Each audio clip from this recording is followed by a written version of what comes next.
제 고객님 중에 한 분이 직장을 그만두시고 이제 사업을 하려고 하신다고 연락이 왔더라고요. 근데 이번에 집 매매 계약도 하셨다고 하시더라고요. 퇴사를 하고 나서 잔금을 치러도 될지를 물어보셨는데, 퇴사하기 전에 대출을 받으시면 필요한 한도는 다 나오는 상황이셨거든요. 잔금하실 때까지 퇴사를 좀 미뤘다가 이후에 퇴사를 하시라고 말씀을 드렸던 기억이 납니다. 회사를 퇴사했다고 해서 막바로 대출금을 다시 내놓으라거나 그렇지는 않습니다. 안녕하세요. 여러분의 이자를 아껴드리는 매달 30억 대출받는 여자입니다. 요즘 제가 고객님들과 상담을 해보면 예전과는 많이 달라졌다 느끼는 것 중에 하나가, 직장 소득이 있으신 분들이 난 꼭 여기에 평생 몸담고 다닐 거예요 라고 생각하시는 분들이 많지 않다는 걸 느껴요. 그래서 내가 퇴사를 했을 때 대출을 받을 수 있을지, 집을 살 수는 있을지, 전세 계약을 할 수 있을지 물어보시는 분들이 계세요.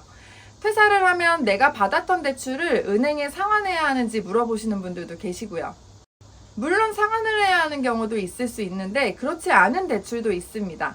어떤 대출을 상환을 해야 할지 혹은 어떤 대출을 미리 받아야 할지를 이번 영상 통해서 확인하시면 퇴사하실 때 좀 더 작은 계획을 세우시기가 좋을 것 같습니다. 대출을 크게 나누자면 주택담보대출, 신용대출, 전세대출, 사업자대출 이렇게 나눌 수 있는데요. 가장 많이 받으시는 게 접근이 가장 쉬운 신용대출입니다. 직장이 있고 내가 재직을 어느 정도 했으면 신용대출은 받을 수가 있겠지만, 직장이 없을 때 제일 어려운 게 또 이 신용대출 부분입니다. 신용대출은 말 그대로 한 사람의 소득이 얼마인지, 갖고 있는 대출은 얼마나 되는지, 갚을 수 있는 능력이 되는지를 평가하고 내주는 거기 때문에 내가 카드 사용이 많다든지 건강보험료를 많이 낸다든지 등등 추정소득을 갖고 오더라도, 혹은 신용점수가 좋다고 해도 신용대출은 퇴직을 하고 나면 한도가 안 나올 수 있습니다. 그렇기 때문에 내가 퇴사를 하려고 하고 있다면 당연히 신용대출은 미리 받아놓으시는 게 제일 좋습니다. 주택담보대출은 직장이 없고 소득이 없는 상태이면 신용카드 사용액이나 건강보험료 납입금액으로 추정소득을 써서 진행을 해볼 수는 있습니다. 다만 추정소득이라는 건 맥시멈 5천만 원까지로 정해져 있습니다. 그래서 내가 집 매매를 앞두고 있다거나 보유하신 주택으로 대출을 진행하셔야 할 때, 퇴사하기 전에 내 소득이 추정소득으로 환산한 소득보다 더 높아서 나는 지금 직장소득을 꼭 써서 DSR을 계산해야 한다, 그래야 내가 필요한 금액이 다 나온다, 이런 경우는 퇴사하기 전에 대출을 진행하시는 게 더 좋습니다. 제 고객님 중에 한 분이 직장을 그만두시고 이제 사업을 하려고 하신다고 연락이 왔더라고요. 이분이 소득이 7천만 원 정도 나오시는 분이었어요. 근데 이번에 집 매매 계약도 하셨다고 하시더라고요. 퇴사를 하고 나서 잔금을 치러도 될지를 물어보셨는데 이분이 필요한 건 5억 5천만 원 정도였어요.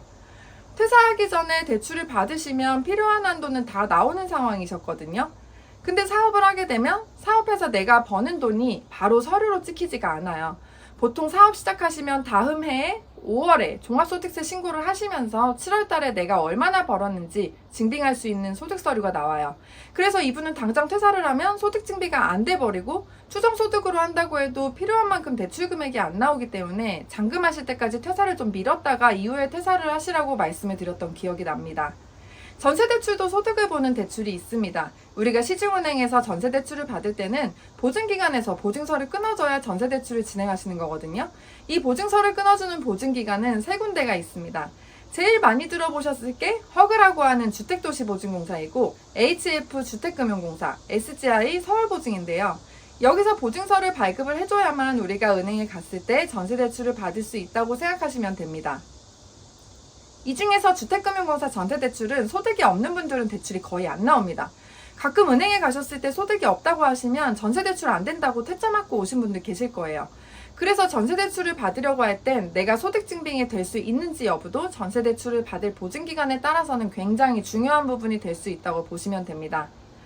요즘은 이직도 많고 퇴사해서 사업하려고 하는 분도 많으시더라고요.